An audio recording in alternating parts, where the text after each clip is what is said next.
If you've been eyeballing the Blackstone 17-inch portable griddle, you clicked on the right video. In this video, we're going to go over all the reasons why you may or may not want to buy one. We're kicking it off with overall appearance, aka the cuteness factor, because you guys know we test all of our grills and griddles based on what they look like, because looks are important when it comes to griddles and grills. And don't act like you don't think that too, because we know you do. Honey, what did you think of the overall appearance of this griddle? First things first, not super cute. What?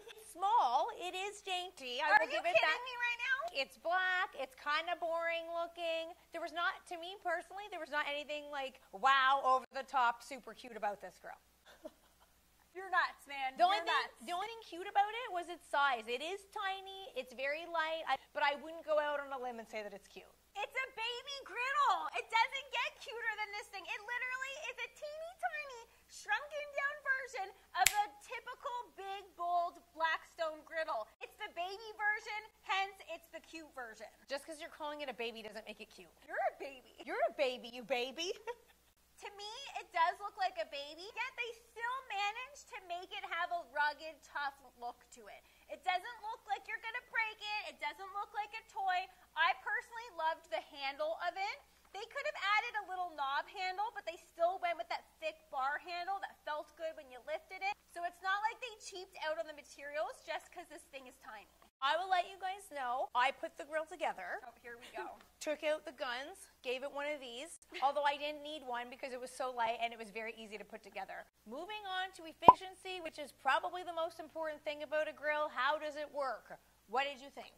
There seems to be a misconception about portable or small grills or griddles, that they don't perform as well as their bigger counterparts. That is not the case here. We do own another griddle that's full size, and this thing is comparable to that thing. It heated up super quickly, and even though it does only have one burner, it got super hot super fast. Kiki said she likes that there's one burner. I personally don't like that there's one burner. One burner means the griddle is either on or it's off. It doesn't have what we like to refer to as the safe zone. In our bigger full-size griddle, we have a 4-burner.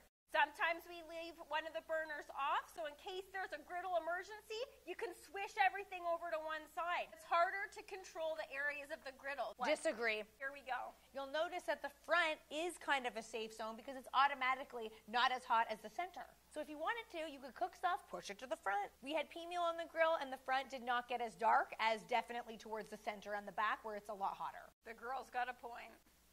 I didn't like that this thing didn't come pre-seasoned. Blackstone, is it too much to ask that you guys can't season it for us? Package it up, send it on the way so we can get right to cooking. That is too much to ask, you spoiled brat. You want them to do the work for you? That's going to cost extra. No one is seasoning your grill for you. I would pay extra. That should be extra. You should pay me then, because I was the one who seasoned it. I take that back immediately. I personally did not mind seasoning the grill. The instruction manual was very straightforward as to how to season it. Oh, you read the instruction manual for once? For once, I did read it, and it said turn on the propane to high, oil it, let it burn off for about 15 minutes, do this 3 to 5 times. How long did that take, though? I did it way more than 5 times, and I actually burned through an entire propane. That's actually good, though, because then for sure you know that's seasoned. And look what happened today. We had very little stickage, and that's when you know you did it right. I think when in doubt, over-seasoning is always better than under. Agreed.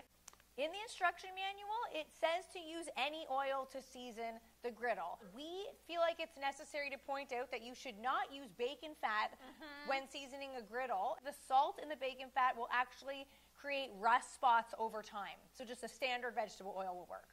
For those people wondering, based on the size of the grill, am I going to feed my family of 6?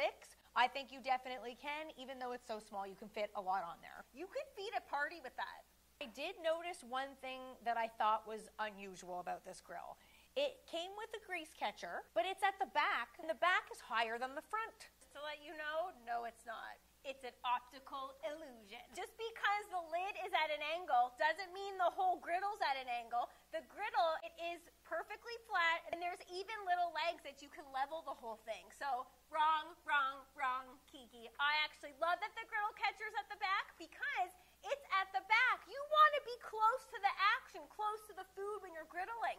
Let the debris and let the grease float to the back.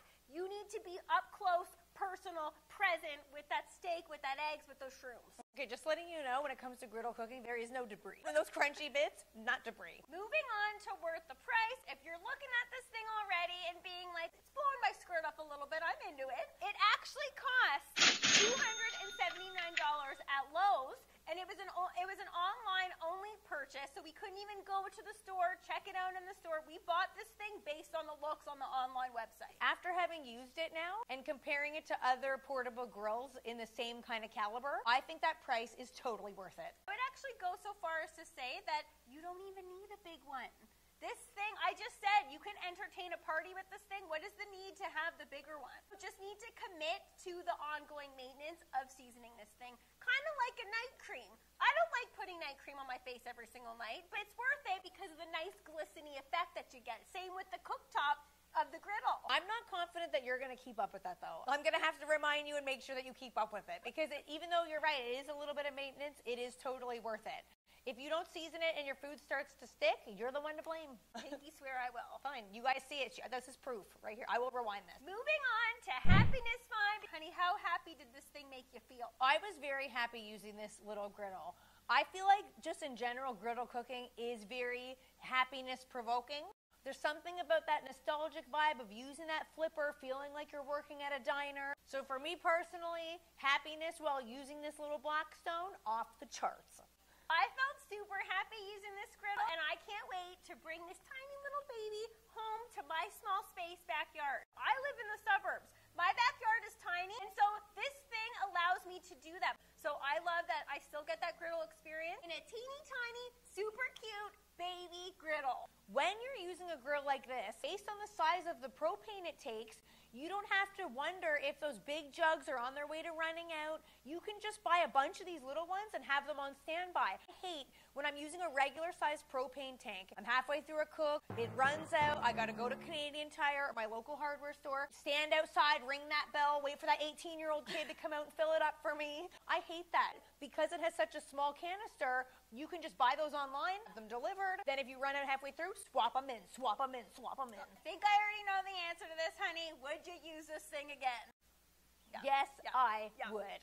I already can't wait to use this thing again. I love the crust that it got on the food, the way that it performed. I loved using it. I loved everything about it. What did the food taste like that was made on this griddle? I want to say, just look at what it looks like. That crustiness on that brownness on the peameal. Have to get used to that clinking metal sound from the metal utensils on the cast iron cook surface. We have been taught and drilled into ourselves metal is not to be used on metal. In this case, you can, so it's something that we need to get used to. That noise was like kind of getting like on my nerves, but it's a small price to pay for the food that comes off of this thing. Yeah, buddy.